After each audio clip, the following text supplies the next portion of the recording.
প্রথমেই আমি চালটা ভিজিয়ে নেবো, জল একটু বেশি পরিমাণে দিয়ে দিচ্ছি। কিছুক্ষণের জন্য এটাকে একটু সাইডে রেখে দেবো। কড়াইটা চাপিয়ে দেবো, দারচিনি, একটা লবঙ্গ আর দুটো এলাচকে ফাটিয়ে নিয়েছি, এটা দিয়ে দেবো জলের মধ্যে। লবণটা একটু বেশি পরিমাণেই দেবো। সাদা তেল 1 মুঠো মতন ভিনেগার দিয়ে দিলাম, জলটা ঝরিয়ে নেবো, এবার এর মধ্যে দিয়ে দেবো। ভাতটা কিন্তু একদম রেডি হয়ে গেছে।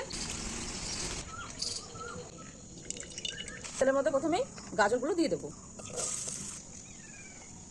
এবার গাজর কিশমিশটা ধুয়ে রেখেছিলাম, এটাও দিয়ে দিলাম। ভাতগুলো দিয়ে দেবো, চিনিটা দিয়ে দিলাম, দিয়ে দেবো ঘি। দেখেই আপনারা বুঝতে পারছেন কতটা সুন্দর হয়েছে। দুধ লঙ্কা সেগুলো দিয়ে একটুখানি সাজিয়ে দেবো। এই থালার মাঝখানটা একটু ফাঁকা করে চিকেনের বাটিতে আমি বসিয়ে দিলাম। মা আবার কবে বানাবো?